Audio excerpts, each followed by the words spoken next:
33, 34 and 35. Let's chant 3 verses. Annam prano mano buddhihi anandascheti panchate koshastairavritasvatma vismritya samsritim vrajet Syat panchikrita bhutothaha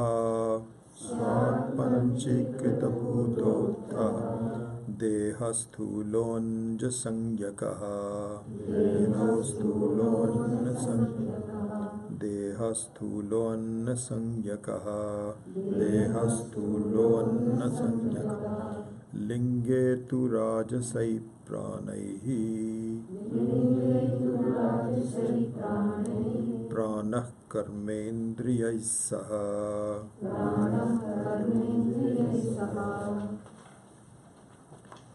Satvikair dhir indriyai sakam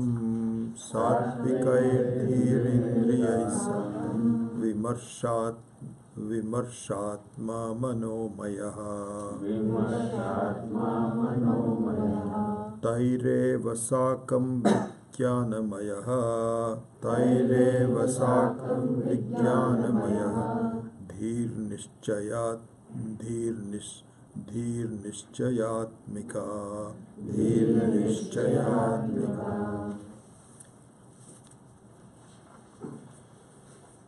So one recommendation I have is for you to actually spend some time in revising the previous verses, and when you do that, look at the sequence of verses. Spend some time in making sure that at least a packet of 4 or 5 verses are reviewed together.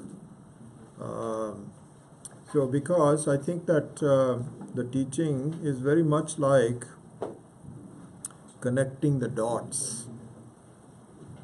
That's how it is, connecting the dots. And so each verse is a dot, and you get quite a bit out of each verse, but you get much more if you start to see the flow of the verse. So, for example, if you look at verses number starting with even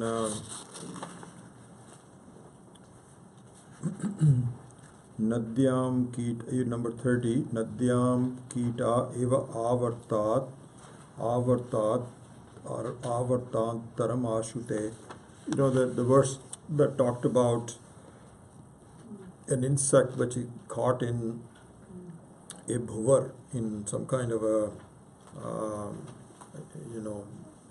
rotating body of water, and so the likening the human body, the human life being like that. So you start that, and then there is a taking out of that whirlpool with number 31, Satkarma Parikatate, etc.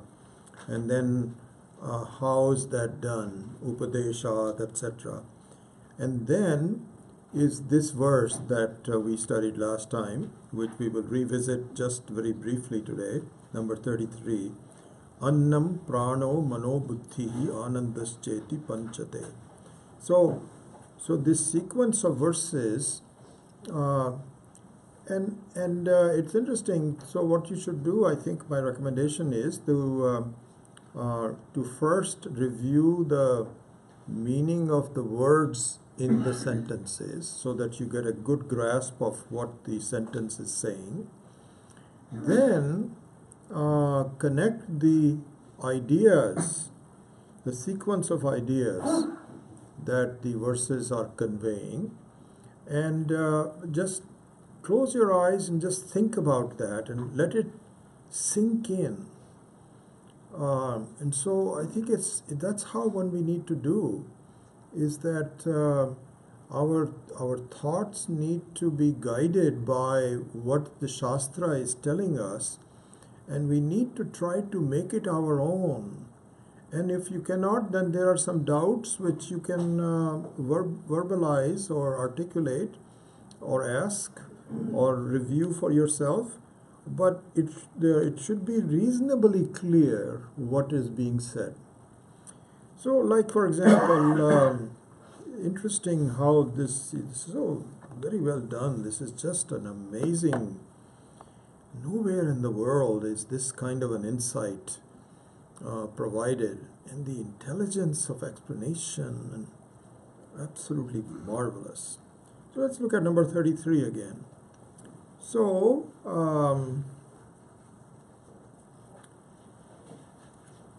it basically says that as we saw in number 32, so we go back another verse prior to that. In verse 32 we saw that the way a teacher tries to lift you out of your whirlpool of life, and whirlpools of lives, not just one, but of course it's done in one life, but you have to see the sequence of whirlpools and sequence of lives.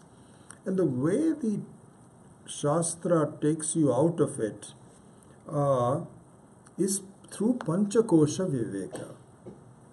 As we have already talked about it, that there are, Viveka is very, very key. And that is the methodology, as I mentioned to you before, that just like you have a person that lifts a kida from the whirlpool.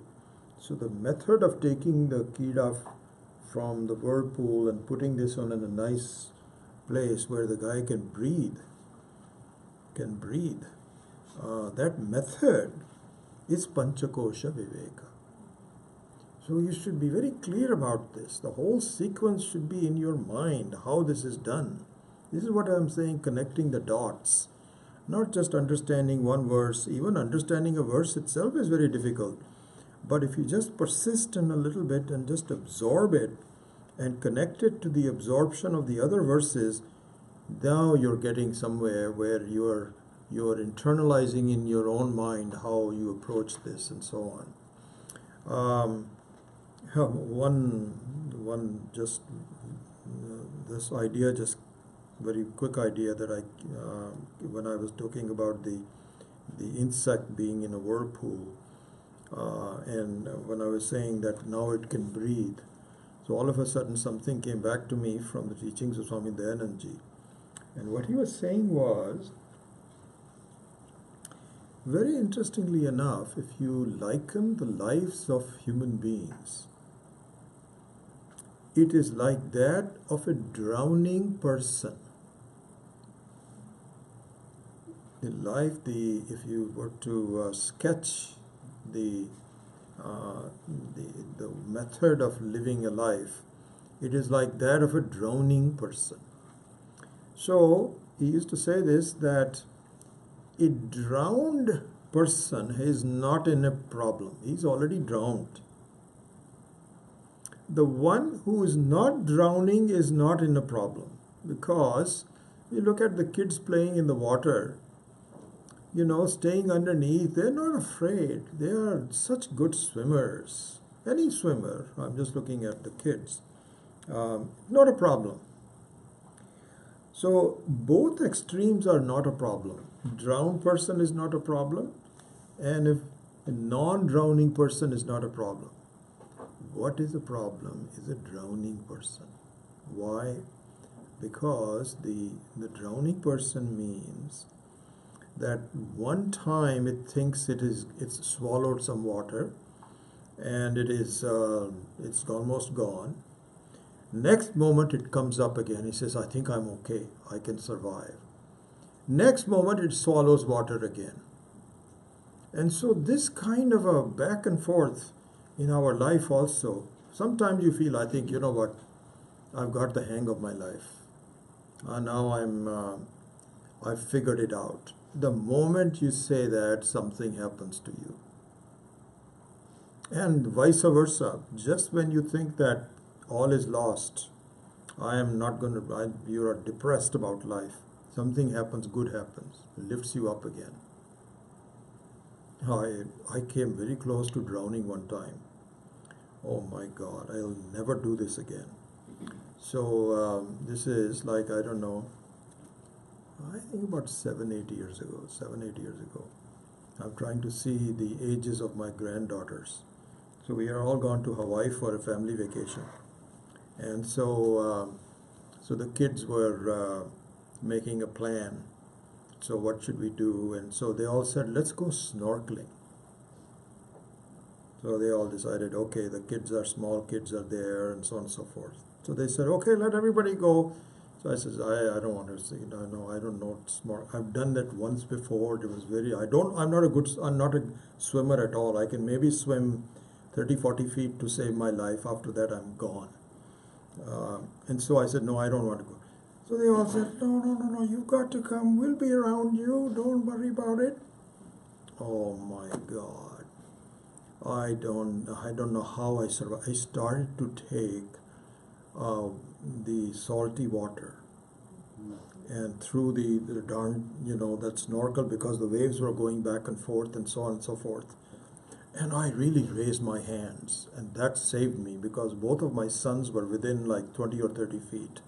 But in the time that they came, I had already swallowed quite a bit of salty water. And I just got saved by the nick of my skin. So I can understand the feeling of a drowning person. This is exactly how it is. And so, anyway, going back to this insect who is in a whirlpool, and if you look at the insect, it is like a drowning person. It doesn't know what's going to happen. And so the teacher lifts it up. And lifts it up how?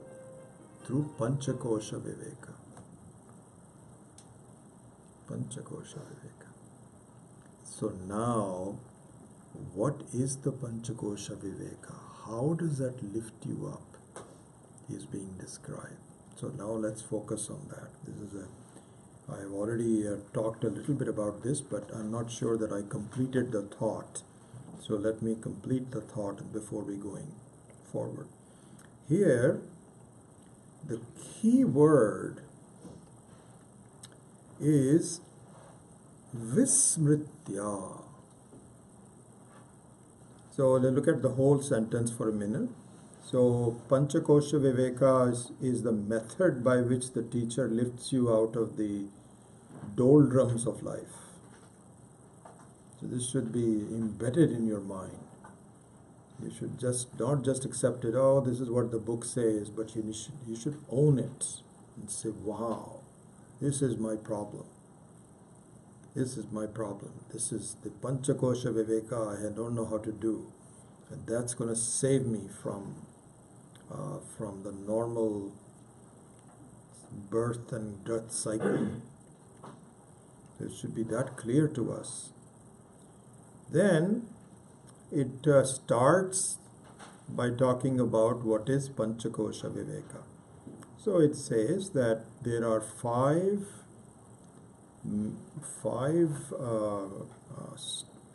methods, 5 areas where you are confused. Okay, you are totally confused, and that's what creates the problem in your life. It's called Brahma. So Brahma means that you're just totally, you don't get it. You're just making a terrible mistake. That's what Brahma is. You're imagining something which is not there. It's like having a nightmare. It's just a Brahma. There's no reality to it. So, but a huge mistake.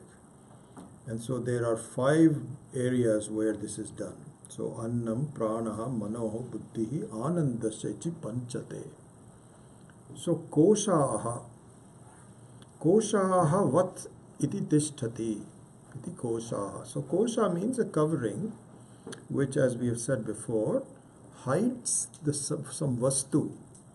Hides the vastu because you cannot see it because of the covering. That's what a kosha is. So this is like a kosha vat. It's just like a kosha. It does the same thing. It may not have a physical covering, but it does the same thing. So what do you mean by it does not have a physical covering? Let's look at that. How? There, the word vismritya is very important. Vismritya means you forget your true identity. So we went over this word last time, and we should dissect the word forgetfulness. Forgetfulness. And so lack of recall is forgetfulness. So vismriti could even be taken as smriti, vismriti or smriti, both of them. Smriti means recall, recollection. The English translation of smriti would be, just like we have shruti and smriti. Bhagavad Gita is a smriti, and the Upanishads and the Vedas are shruti. The reason why the smriti is called a smriti is that the lessons of the original Vedas are recalled for a particular setting. So they are not the original works, but they are as good as the original work, but they are recollection. They are the recollections. This is called smriti. So now we should ask ourselves, which we did last week, wait a second. Are you telling me? So you should ask yourself, smriti means recall, recollection. A recall means there must have been a call. Recollection means there must have been a collection, because that is what you are recreating. How can that be? Because if there was some clarity, then I'm done. I don't need to do anything. This is what the whole thing we are saying is that once you understand yourself, you don't need to worry about any problem. You do a complete inventory and you are accurately portraying who you are, which is freedom from all problems. Then that's it. Then where is the collection of where is the chance of doing Panchakosha Viveka after that? What kind of a covering is that? How is that possible? This is an important point, and this is what I was saying was the advanced part of the Pancadasi of Tattva Bodha. So let's look at that. So here the commentary by Swami Maheshananji comes in very handy, and he explains the purpose of Swami Vidyaranya using Vismriti, and he also quotes from the Bhagavad Gita and others which I did last time, where Smriti Labdha, so the word Smriti is used many times. So we need to think about how can Smriti, the recollection, how can it work here? So for there, and I think this is where we had not finished the whole, up to this point we had done it. So let's go forward. What happens is, and this is given in an earlier verse, I forget the name of it, like 12 or 13 or something, where there was an example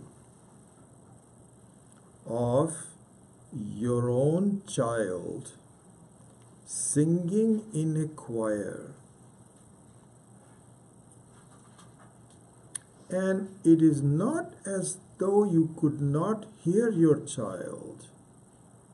Your child was not whispering. It's not like just doing what is it called? Just lip sync, yeah, lips, not just lip syncing like some of these actors and actresses do. It's not like that. They were actually, kids were singing full, but you still could not recognize it because of the multiple people that were doing the same thing. So, in fact, you can ask, let's pause, and this is an important point to see, Vismriti. Vismriti, let's just develop this for a minute. So, here's the situation.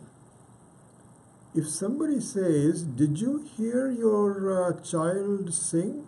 In fact, we are very much into this. This is why this becomes relevant for me, because my older, both of them, but my older granddaughter is a pro. She is so good at these choir that she has now joined a professional group, and we are all going to go to New York. I was telling you that when Swami Vaditatmanandaji will be here, I'll be gone for partial of the time. She's singing at the Carnegie Hall. And so recently also they had a performance in one of the churches in Palo Alto. Beautiful performance, 2 hours. And Arya was there singing along with them. She's kind of in the intermediate group. So now if somebody says, did you hear Arya sing? And the right answer would be yes and no. Yes, we heard her singing, but we could not distinguish it from the others. Okay? So pause on that point. This is the thing about Vismriti. Why it is important is because it is possible that it actually did happen. There was a Beatles song that they sang. What's it called? Imagine. Remember this? I don't know if you heard that song or not. It's a beautiful song by John Lennon called Imagine. And so Arya sang, the whole group sang that. And then later on we said, wow, that was a beautiful song. And so one of the songs that I could recall from the old days, the new ones I have not seen anyone. So then we asked her, can you sing it for us just in the car? And she did. So now we could actually follow her voice exactly, separate from the choir of the 100 other people that were there. This is an important point. Why? Because it is not as though you don't know the Atma,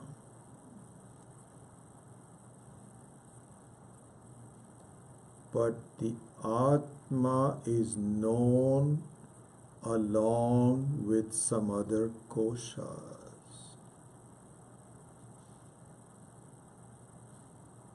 And you are not able to distinguish the Atma from the koshas.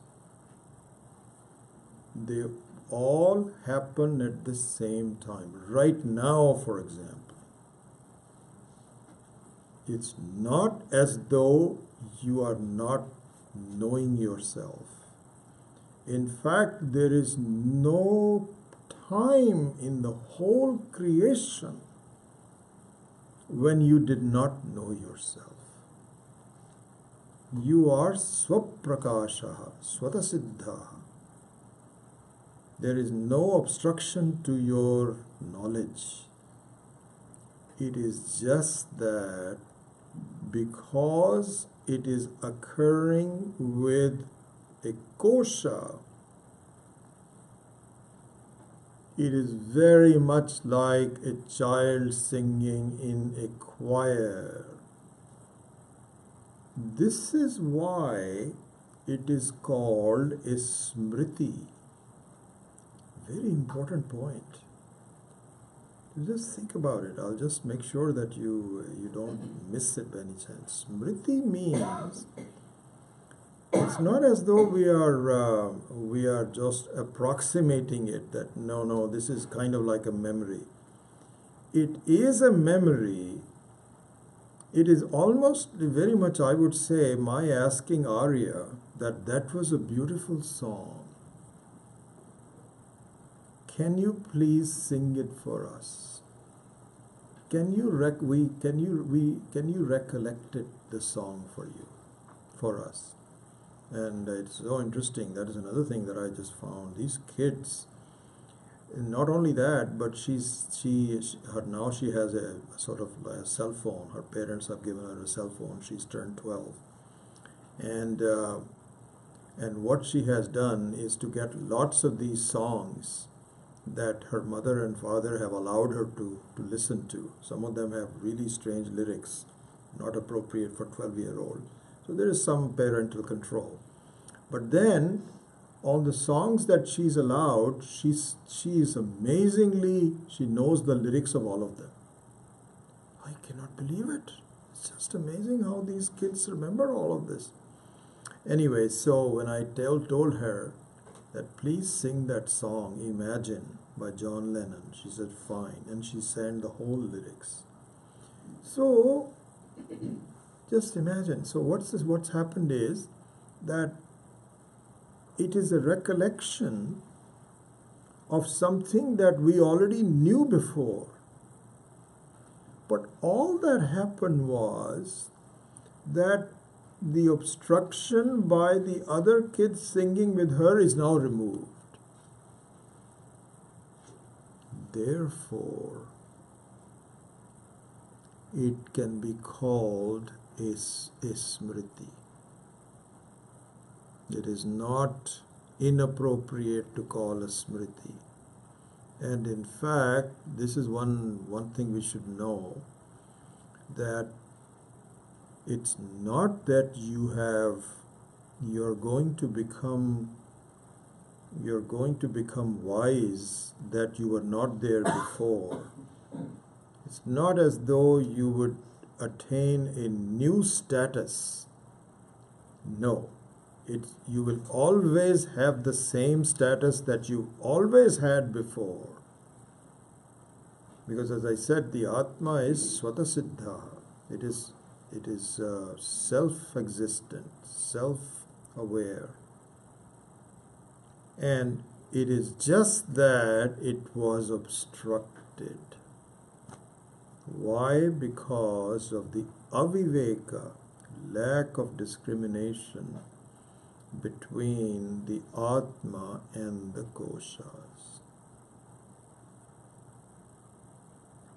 It's almost like, if there is akasha, sky, space rather, not sky, but space, and then you have air, you cannot visualize what space is without air. Why? Because air and space are always occurring together. Always occur together. But you know what? Not always. Not always. Because if you go above the stratosphere, things become dark. That is where there is an absence of air. Because what is lighted is air, not the space. It is the reflection of the rays of the sun hitting air particles that creates light. So if you wanted to distinguish between space and air, you cannot do it while you are here. But if you go up, I forget what the stratosphere is completely absent, let's say 100 miles or 200 miles, then you will find the absence of air and just space alone. But to the ordinary eye, you cannot distinguish between them. So also the same thing here. So when we ask you, So now let's look at it. So it says Panchakoshaha Annam. Annam means Annamaya Kosha, means the gross body. So we ask somebody, please, who are you? He says, I am a 5'7" male. This is how you describe yourself. Is that all? He says, yep, 5'7" male, of a brownish color, from India. This is who I am. This is who I am. You are much more than that. But your description, your self-conclusion, your articulation is based on what you consider to be the truth. You cannot tell somebody, hey, you're lying. That's not true. He says, what do you mean? This is all I know. I'm not lying to you. This is a fact. So, this is the kosha. That means that you, the Atma, which is Gagana Sadrisham, which is like the space, which has no boundaries whatsoever, which is like Atma, which is all pervasive and which has no properties to it. It is all free of all properties, goodness, badness, everything, and even all incompleteness, limitations, has nothing to do with it. This is the Atma. And then you have equivalent to the air, a body. And so just like under normal circumstances, you cannot distinguish between a space and air. They look like, even now, this is, but the two of them are mixed up together. They're so close to each other, but they're very different. Air is made out of some molecules, some atoms, the molecular structure. Space has no molecular structure. Space, in fact, is the cause of the molecular structure. So space is the cause, and air is the Akashat Vayu in the Taittiriya Upanishad. So from the Akasha comes Vayu, air. So the air is the expression of, but anyway, they both occur at the same time, and you cannot distinguish between them normally unless you go to the stratosphere. So similarly here also, the Atma, when you say I am 5'7", so there are two components. Even in saying that, there are two components. One component is I am. And if you stop there, that will be wonderful. But you don't. Because you cannot stop there. You feel like you have to be somebody. You cannot be nothing. We equate I am by nothingness. And so that has to be corrected over time. That nothingness and I am are two different things altogether. Totally the opposite case. Kind of like two ends of a circle. They're like this, but they're all mixed up together. They look like so close to each other. I cannot be just I am. I have to be somebody. But they are very different. In nothingness means there is no awareness.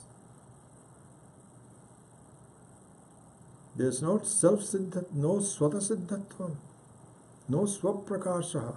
Whereas Atma is swaprakashaha, swata-siddhaha. Always there, always independent. So they are very different. But not knowing that, I have to take myself to be something. And I do. This is exactly what happens. So now the koshas are the ones which describe how I take myself all the time. So the next few verses describe what mistakes I make. Everybody. Not as though the Westerners don't make the mistake, Indians make it, or the Indians don't make it, Western. No, everyone is the same. 5 different koshas. Annamaya koshaha, pranamaya koshaha, buddhi, anandaschaiti, manomaya, buddhi, anandaschaiti, panchate, koshaha, taihi avritaha swa atma. So avritaha means as though they are covering. So covering here means the inability to distinguish between the Atma and something else. So each one of them are like the kids who are singing along with your child. They are all singing at the same time. Even though one of them is your child and the other one are not your children, but because they are singing together, you cannot distinguish them. So these are the 5 different ones, and by forgetting the clarity of who you are, samsritim vrajayet, you go around in circles. Go around in circles dictated by the 5 koshas. Each one of the koshas has its own dharma, has its own method of presenting yourself to you. Like, for example, the Annamaya kosha is the Shadvikaraha. So it has its own dharma. Dharma is Asti, Jayate, Vardhate, Viparinamate, then Apakshiyate, and then Vinashyati. These are the 6 dharmas of the Annamaya kosha. Everyone. Asti means it presents itself to you as a pratyaksha. Then Jayate means it is born. Vardhate, then it grows. Then Apakshiyate. Apakshiyate means that the growth becomes dramatic. And so what it is said is that for the males, when the beard comes and the voice changes, that is apakshiyate. And for women, the breasts come and she looks completely different. She becomes a woman. And so that is also apakshiyate. And then slowly, so vardhate, apakshiyate, then it starts to decay. Then it disappears. These are the Shadvikara for the body. For the pranaha, it is different. Dharmas are different. So pranaha means that these are the physiological functions, and it can be interrupted if you don't know how to breathe properly, and so on. Then shallow breathing, deep breathing, systematic breathing. So it has its own dharma, problems about pranaha and so on. Similarly, the physiological functions of the body. Sometimes your digestion is affected and so on. So that is the manaha. As we know very much the problems of the manaha. All of a sudden you become depressed. And somebody says, why? What's happening to you? He says, I have no idea. Mood. Mood is a very interesting thing because mood has absolutely no logic to it. You know, for example, if you are upset, being upset has a logic to it because you are upset at something. Or being very happy has a logic to it. But mood is very difficult. Swami Dayananji also used to talk about it. He says, it is so unpredictable.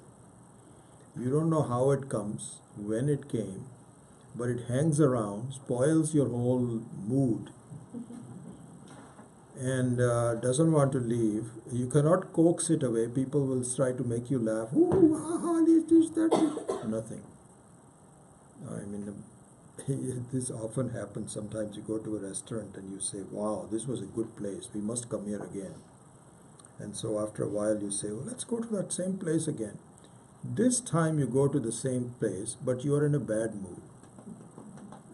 Nothing tastes good. You are criticizing the service. So your spouse says, hey, it's the same thing as last time. We were so happy. Remember, you were the one who wanted to come back. He says, I don't know.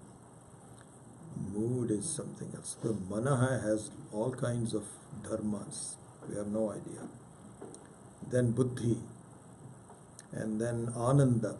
So all this, I'm actually spending too much time because Swami Vidyaranya is going to discuss all this in a minute. Anyway, so in summary on verse number 33, look at the sequence. Look at the sequence. So samsvrittim vrajet means that you go in this whirlpool because you are always looking at yourself along with the koshas. You do not look at yourself without the koshas. And if you are just involved with looking at yourself only through the koshas, then you become a victim of the dharmas of the koshas. Body has its own dharma, mana has its own dharma, prana has its own dharma. You are just going along with it. This is the circle. And eventually the body collapses. And you think you've also collapsed. And then because the same ideas about yourself only along with the koshas is there, you take another birth. Another set of koshas. Same 5 things. Doesn't change. Same 5 things. All the acharyas say, Ishvara's creation is amazing. He has only 5 things that he creates the entire Brahmanda from. Akasha, Vayu, Agni, Apaha, Prithvi. That's it. And the 3 different tendencies. Rajas, Sattva and Tamas. That's it. 15 combinations.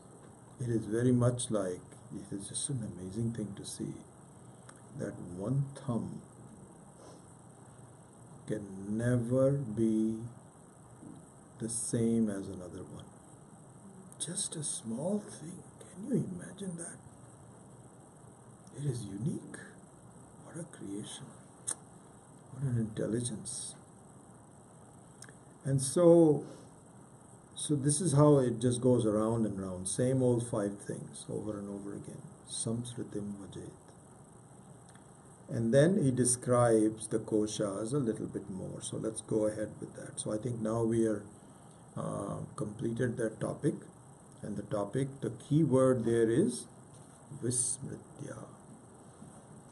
And Vismritya means that I have always been there. Not as though I'm going to come out for the first time with a new me. No. It's just that your me was contaminated with the non-me. Like an akasha is contaminated by the vayu. And now you will begin to appreciate the non-contaminated I. That's all. And once you do that, then even if you are contaminated, you don't, once you understand who I am, that I am the very akasha, gagana sadrisham, then even if the earth there's, I enjoy it. But if I didn't know it, then I take on the qualities of the air to myself and I worry about it, that I am polluted, and so on. So anyway, so that topic is now finished. So now some details about the five koshas are given. So number 34. Then the first one is the Annamaya kosha. So he says, Syat Panchikata Bhuta Uttha, born out of the five gross elements. Sthulaha, very easy to identify. Gross means it doesn't take much intelligence, doesn't require a lot of subtlety. In the form of the body. Anna Samyakaha. So Annamayaha means that it is literally converted from food. The intake of the food immediately converts into the body. This is the big belly. When a person has a big belly, you know he's had a good, comfortable life. There are lots of food, not enough exercise, lots of food, and so on. It's all fat sitting there. And so this is what is called Annamaya Kosha. Okay. So here, let's see if Swami Maheshananji. Yeah. So in the Annamaya Kosha, it has all the elements of the Pancha Mahabhuta. So, for example, it is smelly, and the smell comes from Prithvi. Then you can lick your own skin. It has some taste to you, and that taste comes from the water. And in fact, the water predominates the body. 75% of the volume of the body is from the water. Then it is seen. So it can be seen. And then also it is warm. So that comes from the Agni. So all the five sense things, Rupa, Rasa, Gandha, Shabda and Sparsha, are all in there. And also the Annamaya Kosha is primary in the Jagrat Avastha. It is the main thing in the Jagrat Avastha, in your waking world. In your waking state, the primary thing is the body. You operate out of the body, you suffer through the body, you are aware of the body, all of that. So the pradhanata means the significance of the Jagrata Avastha is through the Annamaya Kosha. So that's that. Then the next one is Linge tu rajasaihi pranaihi pranaha karmendriyai saha. So now pranaha, which means the life-giving element, is also counted along with your organs of action. Karmendriyai saha. Because the pranaha gives you energy to do. So this is called Linga Shariraha. So why is it called Linga Shariraha? It's interesting to see the word Lingaha. So you should be aware of that. So Linga Shariraha means one which cannot be seen directly, but whose effects are felt. This is called Linga. So Linga means one which is a way to indicate something. So, for example, Swami Dayanandji and Swami Chinmanand used to say that if you go to the board and you're not sure, you're going on, let's say 680, and you come to the bifurcation on 101. So it would say Los Angeles, right, San Francisco, left, if you're going from here, from the San Jose side. So the sign which says Los Angeles is called Linga. It's a sign. And then that means that if you follow that sign, you will reach Los Angeles. You're not in Los Angeles now, but it's a way to go to Los Angeles. So similarly, the Linga Shariraha, Pranaha, you don't see it. You may be able to, feel your breathing. That's about it. But it has a lot of functions that are going on inside that you can infer. All the karma indriyas and so on are all done. And the Linga Shariraha, along with Manaha, the Linga Sharira actually also includes Manaha. So along with Manaha and also Buddhi primarily occurs in the Swapna Avastha, dream state. In the dream state, what is missing is Annamaya Kosha. But Pranamaya Kosha, Manomaya Kosha, and Buddhi, Ananda in a minute we will cover. So if you look at the middle three, Pranaha, Manaha, and Buddhi, that is what your dream is primarily made out of. So here there was a question. He says, wait a second. I don't see Vijnanamaya Kosha in the dream. Swami Maheswaranji says very nicely, he says, yes, because in the dream, so let's understand what is the difference between Buddhi and Manaha.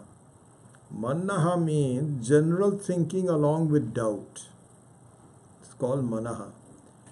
Buddhi means definiteness. Yes, this is what it is. So Swami Maheswaranji says on page 89 that you can see this even in your dream. How? Because in your dream you say, oh, that person is coming, I don't know who that is. I don't know who that is. Then that person comes close to you.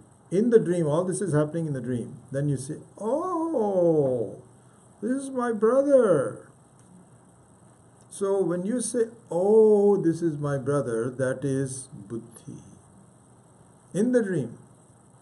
And if you say, I don't know who's coming, it's too far. And this happens in the Jagrata Avastha also.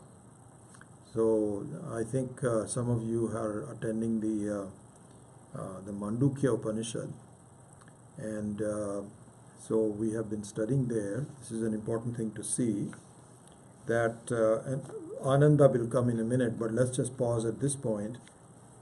It doesn't mean that the Swapnavastha only occurs, the dream state only occurs when you sleep. When you are awake, that it does not occur? No. Actually, what happens is that in your Jagrata Avastha, in your waking state, you have both Swapna and Jagrat. And in the Swapna Avastha, you only have Swapna. That's what happens. In fact, forget about daydreaming.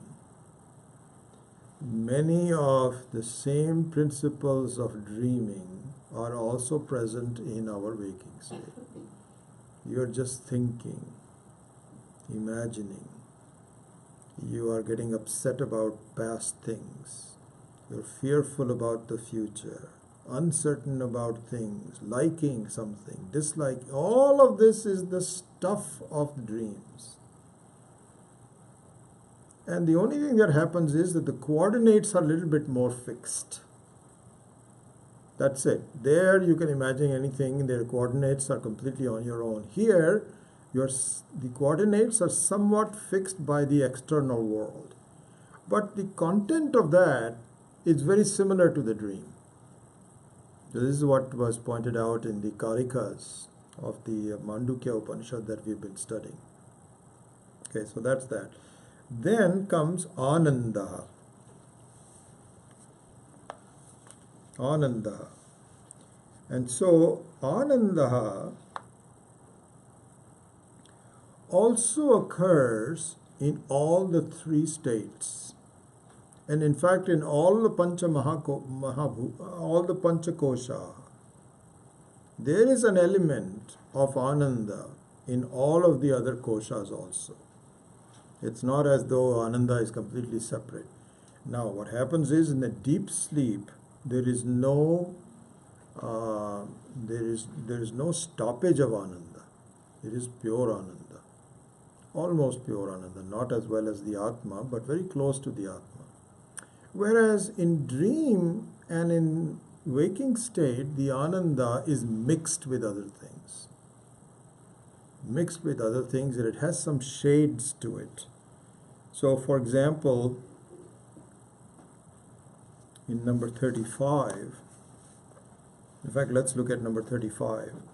So, in number 35, he says, Satvikaihi dhihi indriyaihi sakam vimarshatma manomayaha. That is the manomaya atma. Then, manomaya kosha, not atma, but manomaya kosha. And then, the number 35 is only manomayaha and vijnanamayaha. Those are the first line is manomayaha and the second line is vijnanamayaha. Okay, so that's number 35. Then we have not chanted number 36, so let's do that, and then we'll go over to the Anandamaya Kosha.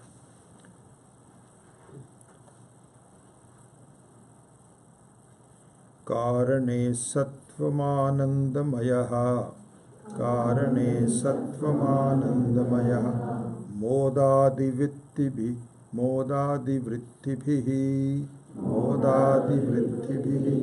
tattat koshaistu tadatmyat, atma tattanmano bhavet,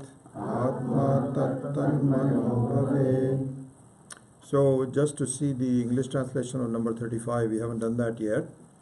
So satvikaihi dhihi indriyaihi sakam vimarshatma manomayaha. So he says that the mind along with the sense organs, which are the effects of the sattva guna, is called manomaya. So look at this, it's interesting. The pranaha is responsible for the karma indriya, right? So you have the 5 karma indriyas, the hands, the legs, etc., speech. And so the pranaha is responsible for that. Whereas manaha is responsible for the sense organs, not organs of action. That's the second line, which is the first line, which it says, Satvikaihi indriyaihi sakam, along with the indriyais, along with that, the doubting faculty is called manomaya. So manomaya means that you're saying, yes, I'm thinking about it. I'm not sure about it. I think we might do it. This is called the manaha. And then the second line is taihi evam sakam vijnanamayaha dhihi nischayatmika. So not a big change, but the key thing is that your thinking is based on ascertainment about nischayatmika, definiteness, knowledge, and usually they're based on knowledge, so definite that it is based on knowledge. And so, for example, how many brothers are you? You know that for a fact. I have one brother. And then somebody says, how many friends do you have? Oh, I don't know. I'm not sure about it. You don't know, all of a sudden you don't know who's friendly to you, who should say that, and so on. All you say is, I have lots of friends. That's it. You don't have definiteness about it. So that's the difference. Now, the interesting thing is that if you look at how you view yourself, you are now in and through these five koshas. Five koshas. Anandamaya, we haven't done it. I'll just do that in a second. But if you look at up to Annamaya kosha, Pranamaya kosha, Manomaya kosha, and Buddhimanaya kosha, Vijnanamaya kosha, you're always seeing yourself with one of them. See, this is the thing. You don't see yourself, you don't feel yourself, you don't see yourself, you don't describe yourself, you have no knowledge of yourself without these koshas. This is what is called samsritim, is going on and on and on. Sometimes you're happy, sometimes you're unhappy, then you are in pain, then you have body problems, then you have knowledge problems. I don't know enough about this, I need to understand more. This is what you're rotating back and forth, back and forth, back and forth. This is the Panchamaya kosha. Then, on the same thing is true for the Anandamaya kosha. Karane sattvam anandamaya modadi vrittibhi tattat koshaihitu tadatmyat atma tattat mano bhavet. That you become one with one of the effects of Ananda. So the pure Ananda, the pure Ananda that you are, the closest thing that can happen is the deep sleep. But even that is not really close to you. You are the pure Ananda. But you don't see yourself as the pure Ananda. So you see yourself as applied Ananda. According to your karmas, your health, your friendship, and so on, some application of Ananda.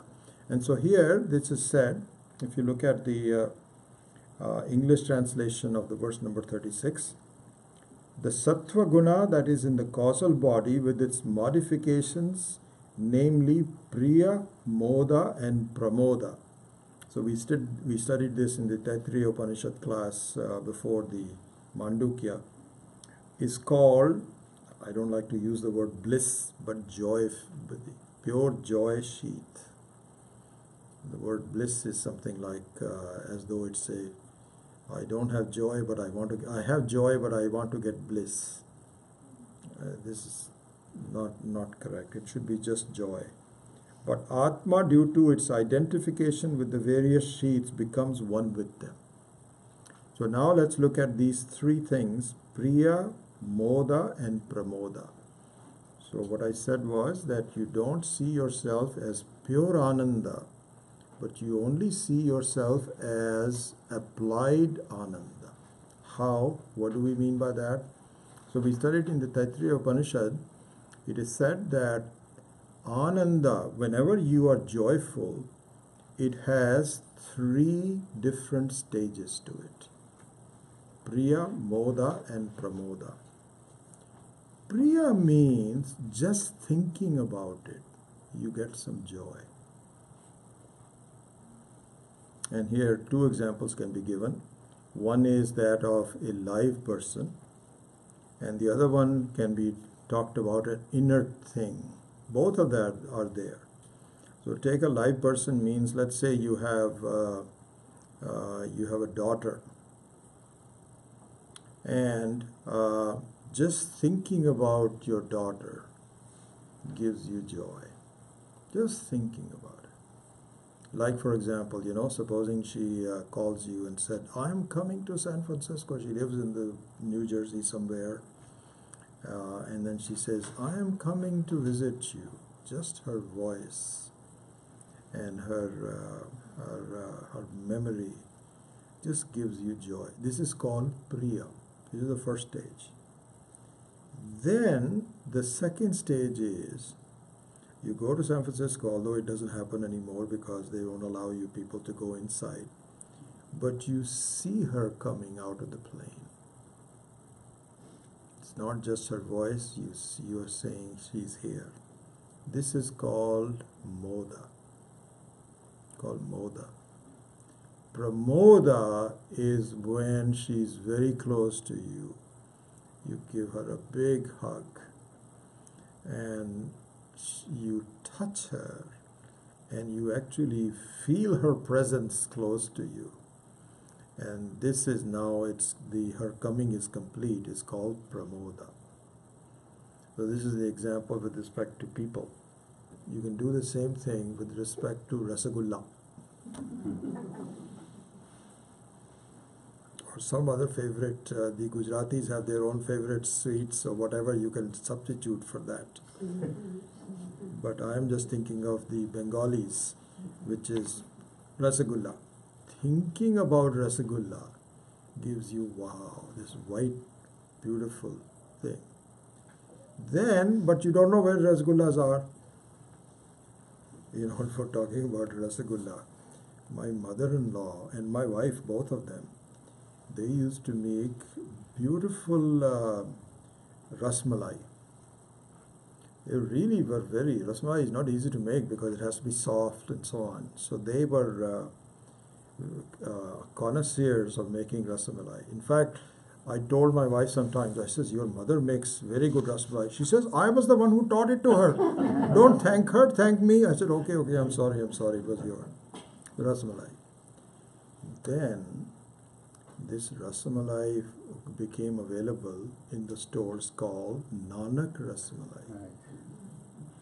There is nothing like it. And in fact, there's a story behind it. I think I may have told you this, I don't know or not. So about 4 years ago, my engineering college had a reunion. So they were looking for some people to come and talk. So they found out that this guy from our engineering college is teaching Vedanta. He said, wow, this is very unusual. Normally, you know, you're the vice president of some company and this, that. So my classmate, who was a president 4 years ago, so Neil Dwivedi, he called me. He says, Vijay, you've got to come. This will be so wonderful. So I was very happy that I'll be the keynote speaker. When I reached there, by the way, my whole ego was destroyed because first I was going to be the keynote speaker. I was so happy, you know, everybody will say, wow. I was about to give them a Vedanta lecture. Then they said, by the way, is it okay if you are number 2? There's another person who we think he doesn't have much time, so he has to. I said, fine, okay. It turns out I was just shunted out. And this guy, I don't know, this is amazing, I forget his name. His last name is Singh. He is a multi-billionaire.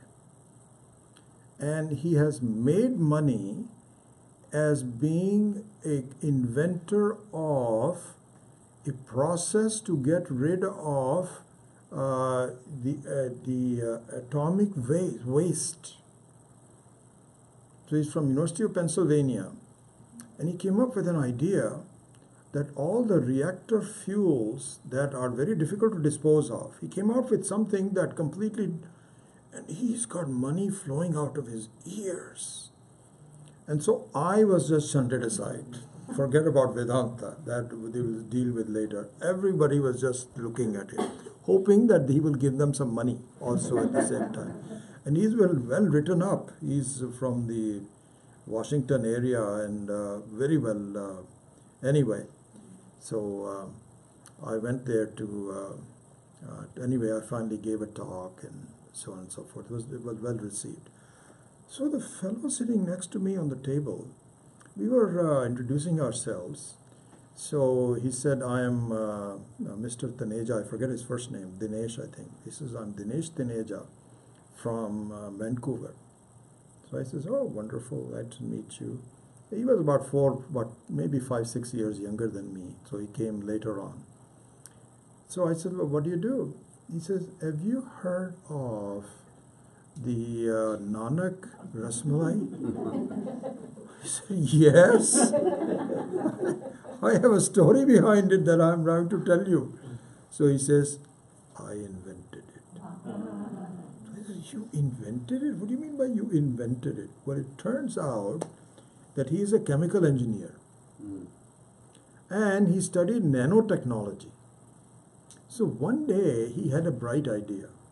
He says one of the problems about these sweetmeats is that they are never consistent. You know, one day the milk is good, then so he says, I devised something where it normalizes all the taste and it comes out the same every time.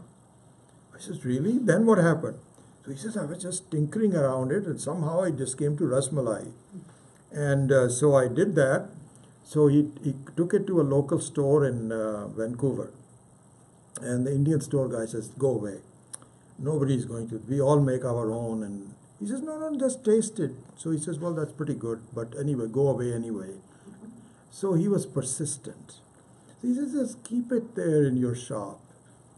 He says, my God. He says, now I have my businesses. My sons are with me. It is a huge business. He has what?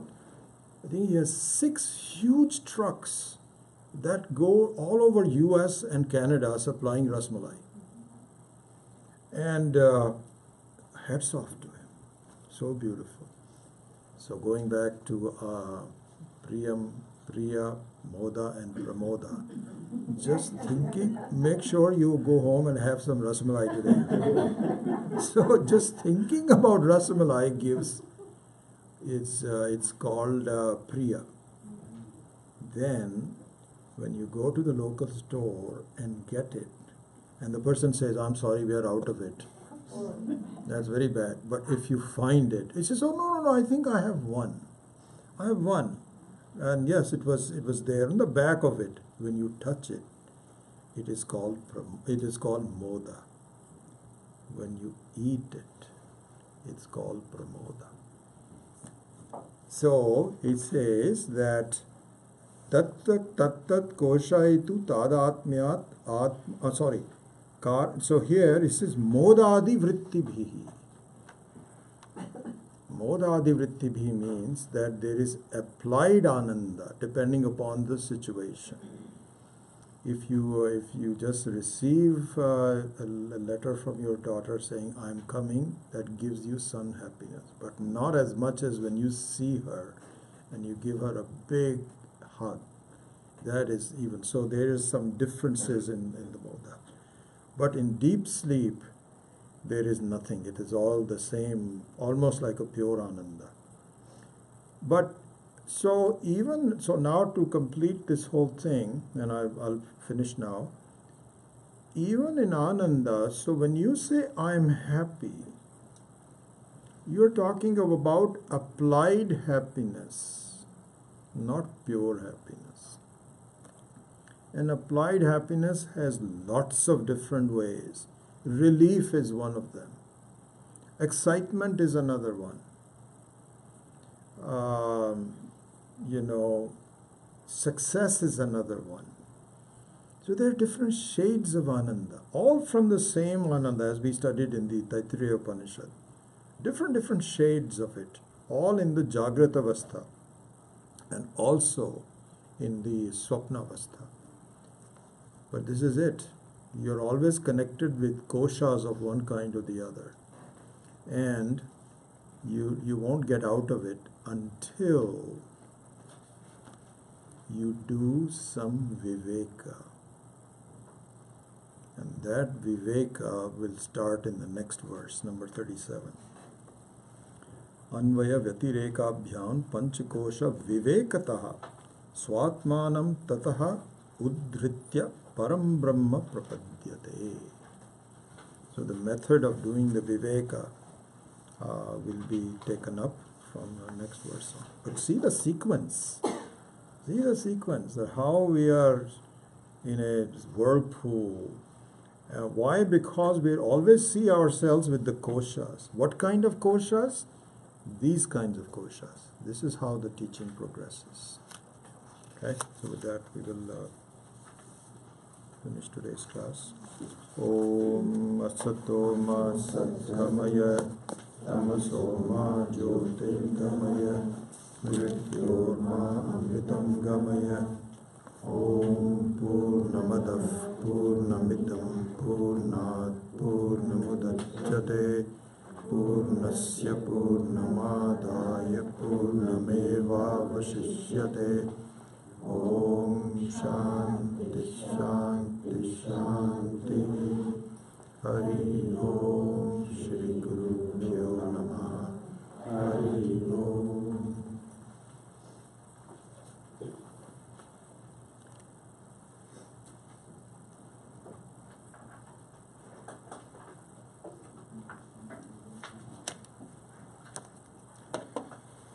All right.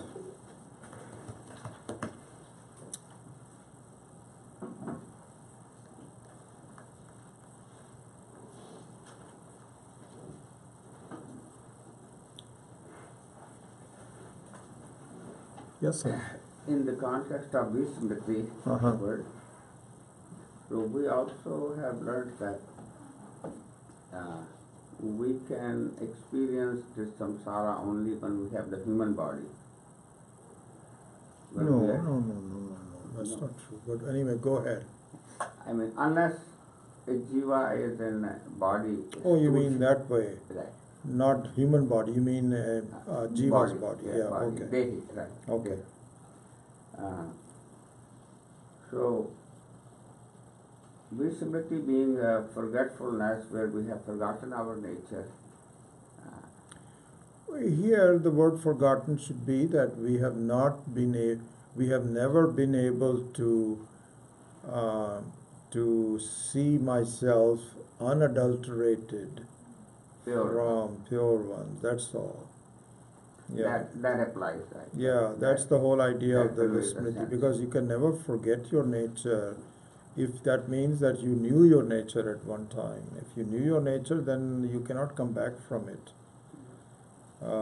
That means that people can have moksha today and then say, oops, I made a mistake. No, it's a Okay. one-way street. That clarifies it. Yeah. Yeah. You know, as we go through the koshas, I can imagine the various senses of identity with Mm-hmm. the Annamaya kosha, the Mm-hmm. Manomaya kosha. Okay. What is the identity that we have with the Anandamaya kosha? Because I can see all the way up to Vijnanamaya kosha. So, no, Anandamaya kosha means I'm happy. But what is my identity at that point? I mean, is it Your identity is with the experience of happiness. Experience of happiness, yeah. So it's just like it's a subtler and subtler. So compared to your body identification, your mind identification is more subtle.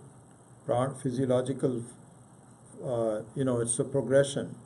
So from the most sthula to the most subtle. And also, by the way, technically we have not covered it yet. In fact, it says it here, karane. Karane. So here, Anandamaya kosha is also the cause in the form of ignorance. You know, when they say ignorance is bliss, there's some truth in it. There's truth in it because the vikshepa is not there, only avarana is there. So the ananda is also ignorance. So it is proper to say, when you say I don't know, that also is associated with the ananda alone. Okay, anyway, let's not go into that. Going back to your question, your identification with ananda is no different than I am this body, or I am thinking, or I am in pain. Pain is prana. Or pain can be in body also, or you can say that my tummy is upset, which is prana. And then you can say I am very upset with what is happening to my job, which is manomaya kosha. and Vijnanamaya Koshaha is where you take yourself, so there are different forms of it. But when you say, I am unhappy, either both of them, supposing you say, I'm unhappy or I'm happy, your whole identification is with respect to happiness in one form or the other, either lack of it or through the presence of it. That also is an identification. Here, when somebody says, how's your life been? He says, I'm pretty happy. That time you're not thinking about the body or anything like that. You're just talking about the sense of happiness. That's an identification. Yeah. I guess just my confusion comes from that when I was reading about this, and perhaps even in your previous talks, we talk about the I feeling or the I sense that comes, and that is associated with the various koshas. Is that not true? Or? Yeah, it is true, of course. The I sense is there. But the I sense is not separate. This is what I'm saying. That when you say that I am unhappy, in fact, we will see this. This is a more advanced analysis that we will see later. That really all of your experiences involves the I. You cannot have an experience without I. Yeah, you cannot have, like for example, Swami Maheshananji says that you cannot experience a rasgulla sitting in an almirah in some cupboard. Only when you see it or taste it, and so I is involved in one form or the other. So yeah, the I is always involved. But then the same thing as we were discussing today, that your I and your not I are all mixed up together. That's the identification of it. And because you have no way of knowing your I without the identification, unless then the teaching comes in, how you do it. That's what we're going to do next through the Anvaya Vatireka, etc., all of that. Yeah, so we will do that. Sujata? How do Sorry. you later differentiate between the Anandamaya Kosha and when we say Chidanandamaya Kosha? So that will come. That's what I'm saying. We haven't even done that yet. So that will come later on. From verse number 37 onwards, we will start that whole process. Ultimately resulting in Tattvamasi. So Tattvamasi is the ultimate one. But to at least begin the process, the method of doing the Anvaya Vatireka and Viveka, etc. will be taught. So we will go through all of that. Yeah. Yeah. Can we use the analogy of Susukti Avastha with the Anandamaya Kosha, because body is not there most of the time? Yes, that's part of the, we will use that methodology. Yeah. Yeah. So it's a very interesting thing. I think we were discussing it in the I believe it was in the Mandukya Upanishad, and Swami Maheshananji made a beautiful point. Really, it's something we will think about. So what happens is that he says that so there is the issue we have is what you are identified with. Tadatmyam. Even now the verse it says tadatmya. Tadatmya means identification. So your view of things is what you identify with. So for example, you and I are males. We have a male body. So Atma is identified with a male body, and so we think of myself as a male versus a female. It's an identification. Okay? Similarly, I'm a Brahmana, I'm a Kshatriya, is an identification. So everything is with respect to an identification. I'm a Republican. I'm a Trump supporter. BJP. These are all identifications. So now, Swamiji used to say, not used to say, he said it in 6th chapter of the Pancadasi, which I'm studying, that if I talk to someone and say, by the way, this in Swapnavastha, you're doing this, and so on and so forth. So then after there is a satsang, just like we are having now, question answers. So somebody will say, Swamiji, why do you talk about Swapnavastha so much?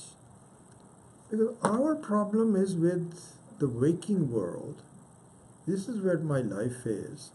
I have nothing to do with that. That just happens, why do you keep bringing up and so on and so forth? So this is and this happens all the time. Everybody, even if you don't say that, you are probably thinking that. Why is he spending so much time on Jagrata? So Swamiji says, you know what this is due to?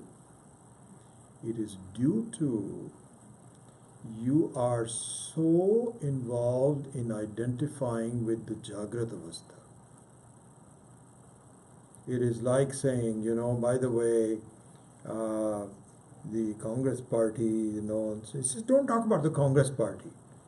Talk about the BJP only, because this is what we are concerned about and nothing to do with the Congress party, okay? No, we have to talk about it. And in fact, the answer to that is, if you are identified with Jagrata Avastha only, you view everything from the standpoint of Jagrata Avastha. That Swapna Avastha doesn't make any sense, the deep sleep Ananda doesn't last, etc., etc. So this is the whole viewpoint of thinking is through the Jagrata Avastha. Whereas the Viveki, the one that we want you to be, is not identified with the Jagrata Avastha, but with the Atma. When you are identified with the Atma, which is your own nature, then you tend to view Jagrata Avastha and Swapna Avastha equally. They both have differences, but they are all different from you. So your whole viewpoint, your point of reference needs to change. But if you are not willing to even consider it, then this is going to delay things very much. Very much it will delay. I think I was telling the Saturday morning class that recently we had a visitor from Ohio. And so in the entire family of 20 people, he was the only one who was a Trump supporter. Okay? Everybody else, we thought, what? You must be crazy. You are an Indian, you're supporting Trump? And so he's a retired doctor and he's related to us in some way. Anyway, so it was very interesting to, and we didn't confront him or anything. We didn't want to just, if a person has some ideas, he has some idea. So what happens is that he was describing himself. He says, that I don't like some of the things that Trump says. I don't agree with him at all. But do you know what? Watch this. This is an interesting thing to say. He was saying this from the standpoint of being a staunch Trump supporter. It's the same thing. I'm telling you, this is the very thing. Just look at this. So he was saying, and I'm telling you the truth, exactly what he was telling me. He says, I don't agree with his DACA, that you people that have lived here for a long time, and then you turn them off, and this is not good. I don't like that at all.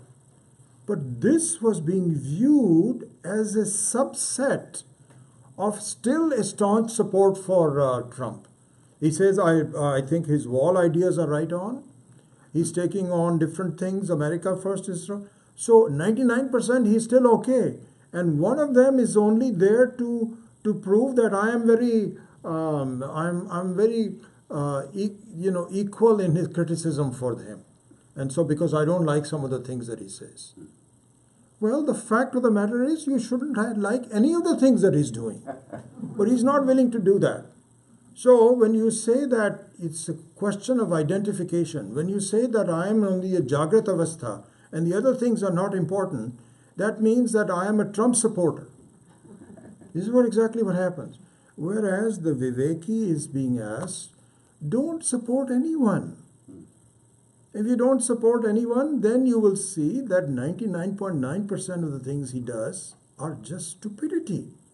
Maybe 0.1% may be okay, but then it's even others are doing, so you're much more objective in the way you to do things. So that's why a Viveki, the word Viveki is highly respected in the annals of Vedanta. It means one who is willing to look at the truth regardless of any identification. No identification. Only identification is no identification, just me, myself. Then I think it becomes much more relevant to do the inquiry. Anyway. All right. We'll see you next week.